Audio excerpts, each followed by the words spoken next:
Hello there, ladies and gentlemen, and welcome to another episode of CookieCast. Today on CookieCast, football, baby. That's right, Paul's back and he's talking the football. We've got Middlesbrough, Hartlepool, and everything in between. Before we get started, please do consider like, share, subscribe, and comment.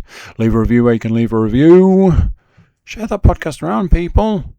Paul's always been the football guy. He knows the football. You know he knows the football, and you know people that love the football. So, get this podcast in their hands. Drop him some love. Drop him a review. Say, hey, I like what you're doing. Keep doing it. Yeah. Right, enough from me. Here we go. This is CookieCast, the football podcast.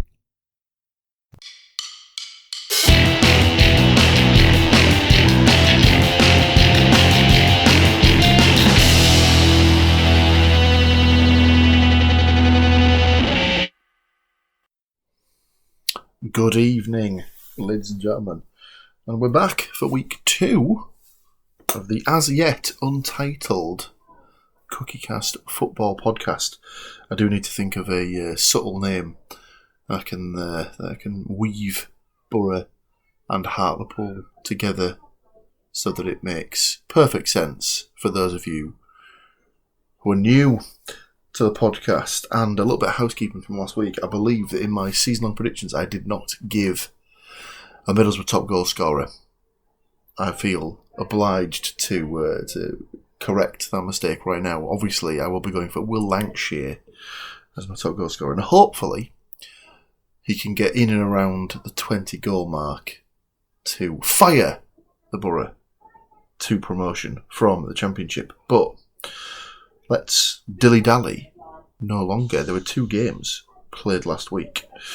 One in the League Cup, or the Carabao Cup, sorry, as it's known for sponsorship purposes, and one in the National League. And it was Middlesbrough who got the season started at home to Wrexham in the Carabao Cup.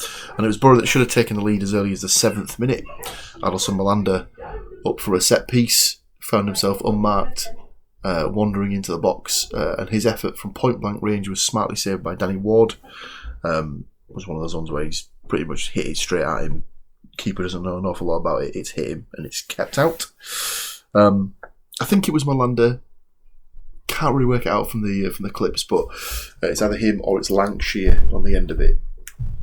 Potentially could have done better with it, but it was, yeah, like I say, whipped at the keeper at a very, very quick pace and kept out. Back up the other end, about 5-6 minutes ago to half time, Sobran did well to save a 1-on-1 from Sam Smith, who was put through by Nathan Broadhead at the edge of the box. A good save following a little break from Wrexham, looking to do stuff on the counter. And the last big chance of the first half, which was few and far between, trust me, from someone watching it in the comfort of the pub with a couple of mates, it was not great viewing, let's put it that way. Will Lancashire had another chance to open his account for the Borough. A header back across goal following a good ball in from Callum Britton from the edge of the box.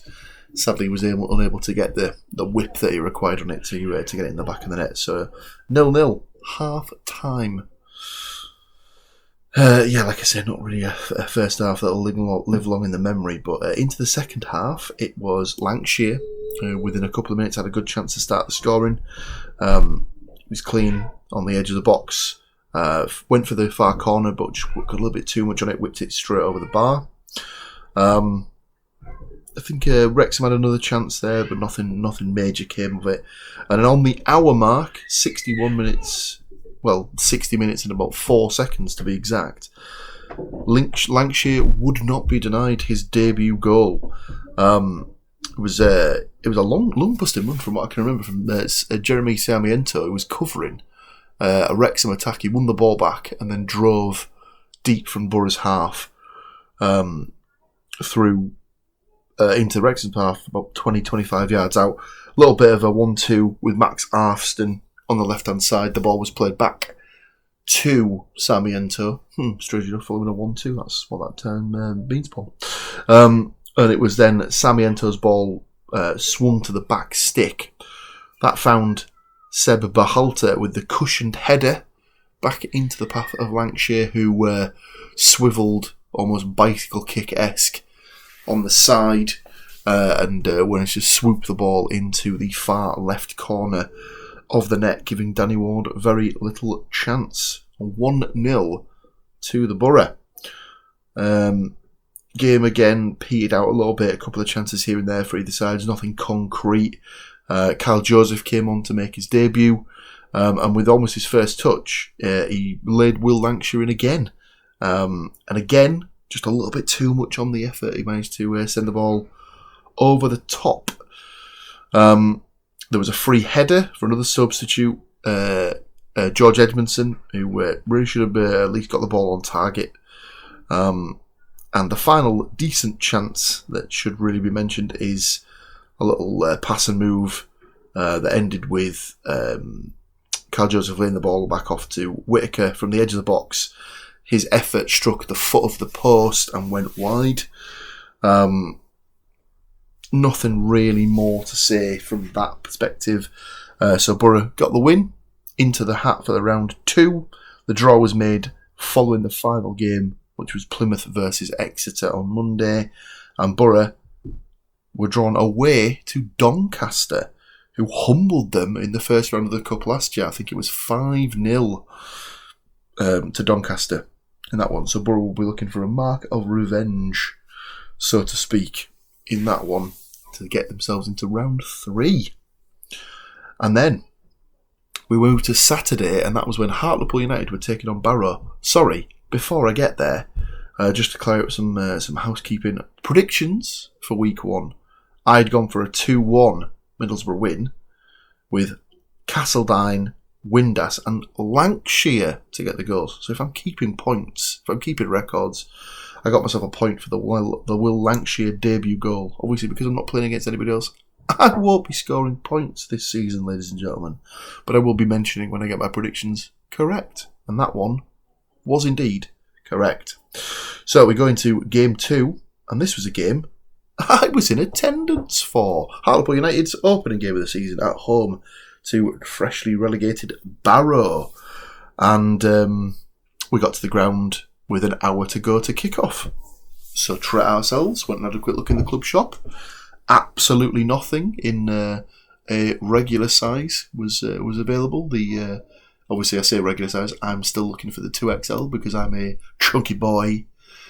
But sadly it was only the chunky boys that were left, the 4 and 5 XLs to be exact, and the super slender, the smalls, were left in stock. So sadly, no merch for Paulie to start the season, unfortunately. So instead, we tripped round to the Corner Flag and had a pre-match pint and a little catch-up with some people that we stand on the terraces with, which was very nice. Left the Flag about 2:45. Thought we'll go get in the ground, 5-10 minutes before kick-off, and everything will be lovely stuff.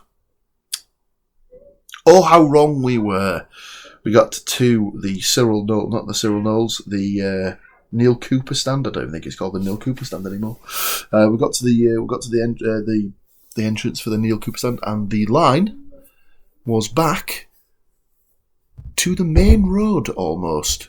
For those of you who've never been to Victoria Park before, the main road is a good 250 metres, maybe more, away from the stadium. For the fact that they knew they'd sold at least 5,000 tickets and were expecting some walk up on the day people as well, to be operating one turnstile per stand seems a little bit not well prepared, shall we say. Yeah, we'll go with that. So we thought, this might be tight for getting in before kick-off. And sadly, that did indeed turn out to be the case, as we were still outside when the fireworks went off at 2:55. And then the whistle blew at 3. And we were still outside at about 10 past 3. So we got in with about 10 minutes gone of the game, and from what we'd seen, it seemed as though Barrow were the ones setting the tempo, doing all the pressing. They were the ones who had the first chance, snuffed out by Pools' new look defence. But yeah, it was kind of all Barrow for the first 10-15 minutes. Certainly what I saw of the opening 10-15 minutes. But obviously, Pools took the time, grew into the game, and most of the running was coming through Jack Nolan on the right-hand side. He would pick the ball up and look to run through the thirds, dictate the play of the game, look to see if he could bring Will Harris into play. Chris Popov into play, who was playing up front alongside Will Harris. And in the 39th minute, Pools did indeed take the lead.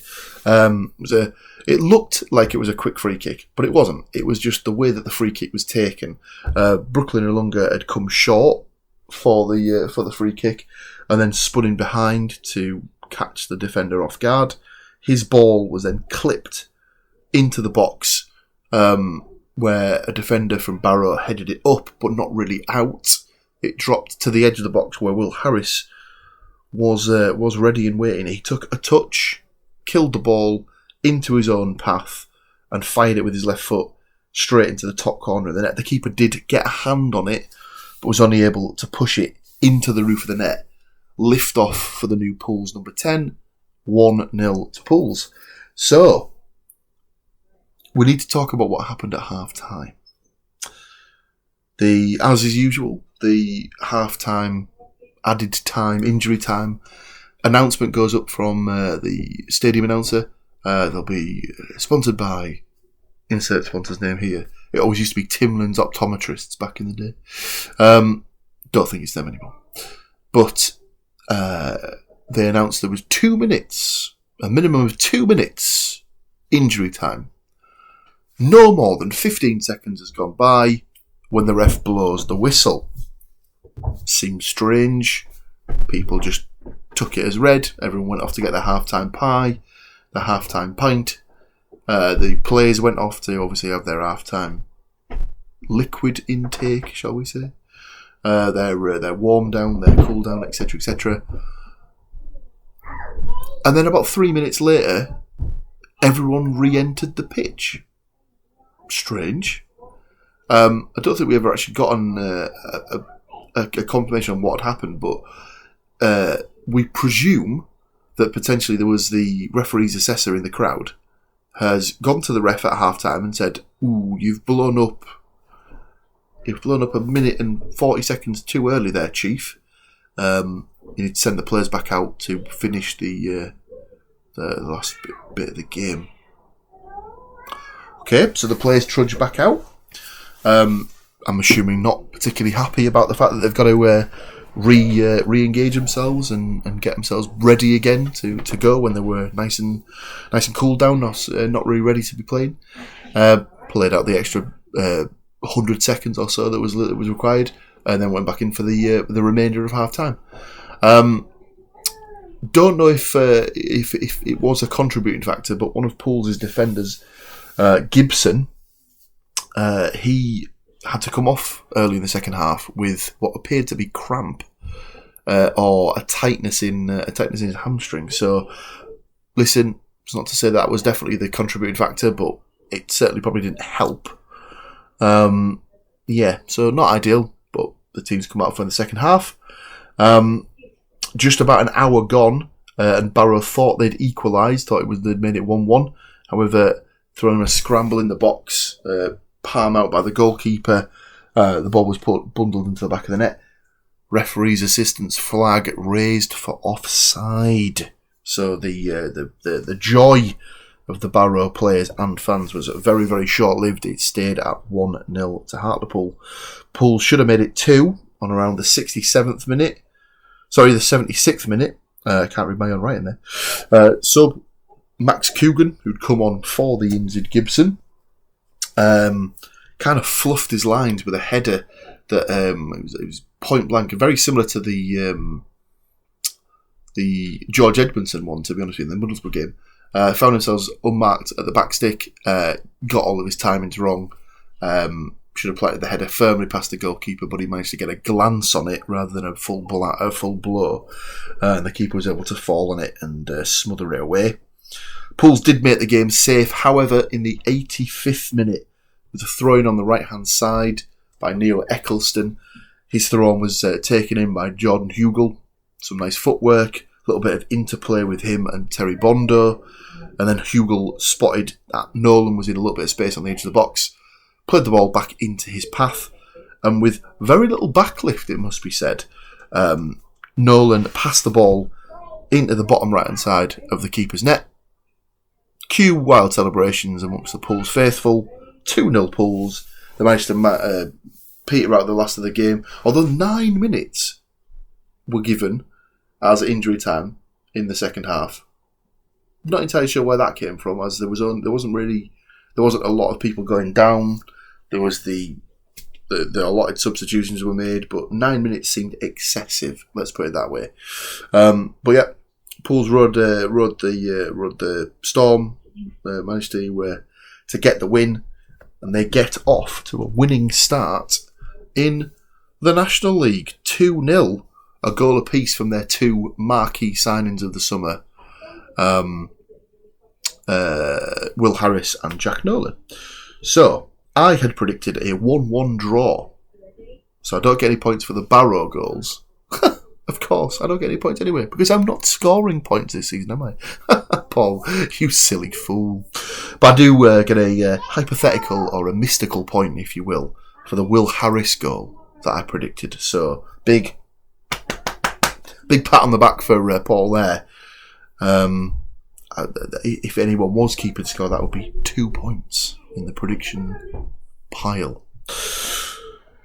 The transfer window remains open until the end of August, and Middlesbrough are the only of our two teams that we're covering this year on the podcast. The only other two teams to be busy in the transfer window. Since last week, we have had one incoming, two permanent outgoing. No, sorry, I say two permanent outgoings. Two outgoings on loan and one on a permanent basis. So, we'll go through the outs and then we'll cover the in. The first person to leave on a season-long loan, Delano Bergzorg. That one was kind of to be expected, as when the Borough's squad numbers were released, they had announced that Aidan Morris has made a switch from 18 to number 10. And that was Delano Bergzorg's squad number. So he's joined Preston on a season-long loan deal. Let me just double check. It doesn't say anything about an obligation for Preston to buy, but I think the idea is that if he's successful in the loan spell, he probably will join him on a permanent basis. Never really happened for him at the Borough. 8 goals in 71 appearances since joining from Mainz in the summer of 2024. Would be very, very much a stop and start player. Pacey, absolutely. Able to carry the ball, yes. Final third decision making, not his strong suit. So I would imagine that Preston fans will probably be very much similar to Borough fans in the fact that they'll be very frustrated with his work. So we'll see. We'll see how we go. But yes, Delano Bergzorg, Preston, season-long loan. The second person who's gone out on loan is Finlay Monroe, the young left-back who was signed in last January's transfer window. He's joined Blackpool on a season-long loan. Again, no obligation, no indication that there's a purchase option in that one. He's very highly thought of. He's only 21, so he's definitely one for the future. He's gone to get some game time this season, so best of luck to him. And the permanent sale, striker Cali Sen has joined BSC Young Boys in a permanent transfer. No mention of the amount, although I believe the reports are that it was roughly around £1 million. Small loss for Borough since they brought him in from Lausanne Sport last season. 2 goals in 28 appearances, so not the best return for Mr. Sen there. Never really worked out for him. I think he was signed for a different... Well, he was obviously signed for a Rob Edwards style of play. Hellberg couldn't really get anything out of him, couldn't really get a tune out of him, despite several opportunities to do so. So he goes to Young Boys, and hopefully he can get his career back on track. The permanent addition comes at the opposite end of the pitch, and Borough have signed Radek Vitek on a permanent basis from Manchester United. He's 22 years old.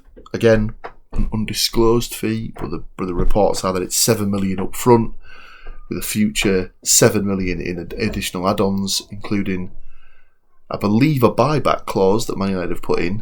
Certainly, if not a sell-on clause. So, will very much improve the goalkeeping situation at the Borough. So, Solbrin, you'd imagine, will become the backup, unless he's moved on in the remainder of the transfer window. But Vitek, very, very, very highly regarded and rated at Manchester United. Was a potential that he would have gone back and competed for the number one job there this season. But obviously, with him just signing Seny Lammens last season, they're of a similar age. Very unlikely that he would dislodge Lammens as the number one for Manchester United. So he joins the Borough. He'll probably be the undoubted number one. And hopefully, if he can perform as well as he did against the Borough last season, will be in good stead moving forward. So that's the transfer business done. Pools, nothing doing there. Lee Clark had said a number of weeks ago that he feels that the transfer window is done. The business has been done, completed.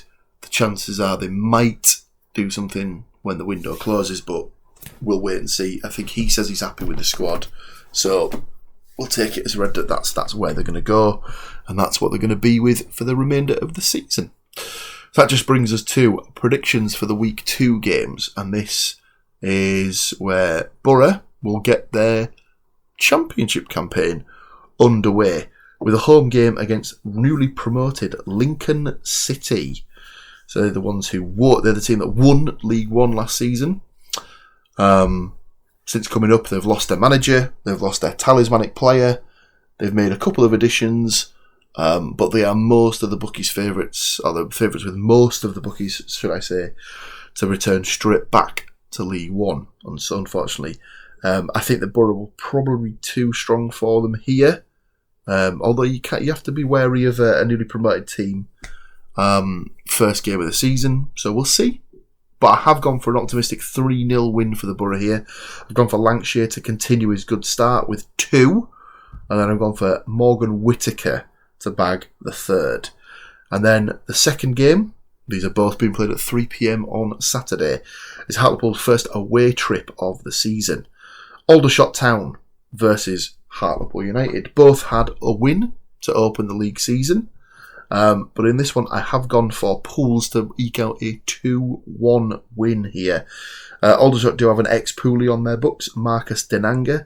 Played 18 games in a loan spell back in 2020, I believe.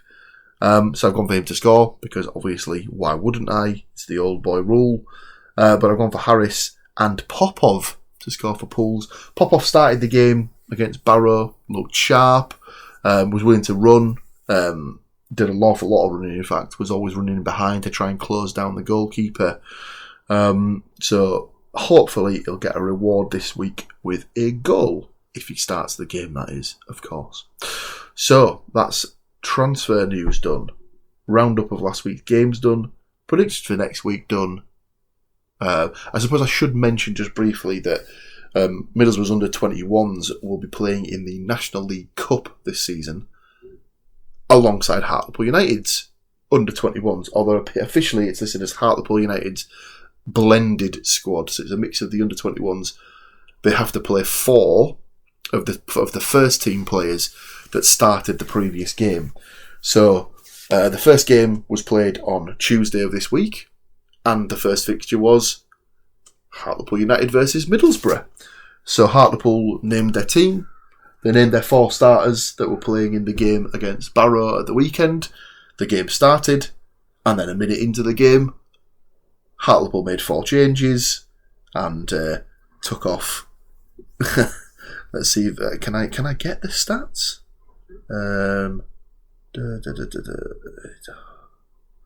Annoyingly, it doesn't say. That's very annoying. But yes, I believe that Jack Hunter, Brooklyn Ilunga, Chris Popov and Will Harris were the 4 players that were mentioned. They were taken off within a minute of the game starting so that the Pools could get around the rules. Sadly, it wasn't a game that'll go down long in the memory for Hartlepool United fans, as they lost the game 10-0. Coulson with 5.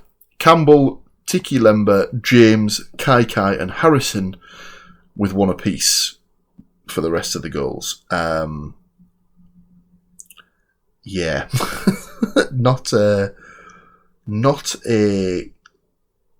great advert for the National League Cup, let's put it that way. Probably could have done better than this one. Yeah, just a bit of a joke, really. Don't think it will be getting many column inches or a positive write-up for the next, 10 or so years. But yeah, that was the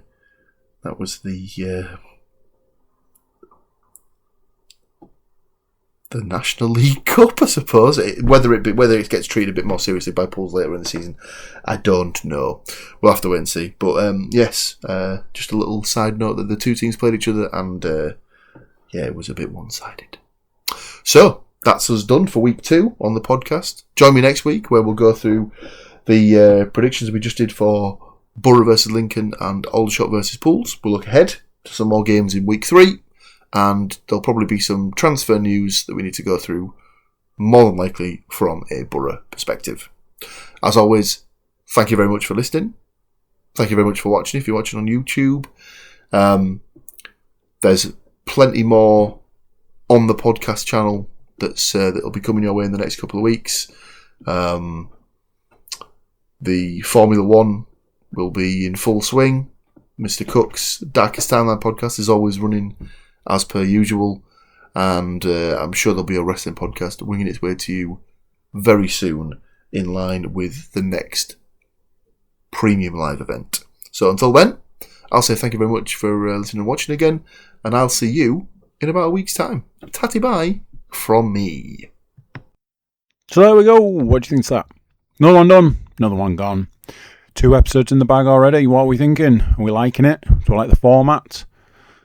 Yeah, you like it. You wouldn't be here if you didn't like it. And I'm sure by now you've already shared it around. You've subscribed to the podcast. You've clicked all the buttons you could possibly click. Especially leaving a review. 5-star, obviously. And after all of the buttons you could possibly click, the like, the share, subscribe if you haven't already, you jumped over to the website, didn't you? thecookiecast.com. There we have social media links and an email button. And that way you can get in touch with anybody here at the podcast. Drop Paul an email, tell him that you're loving the new look, or just say hi. Yeah. Anyway, that's enough football for now. Join us next week when there'll be more football. Until then, I'm going to say bye, and I'll see you then. Thank you for listening to these grumpy old men talk about football. If you've enjoyed this episode, please like, share and subscribe.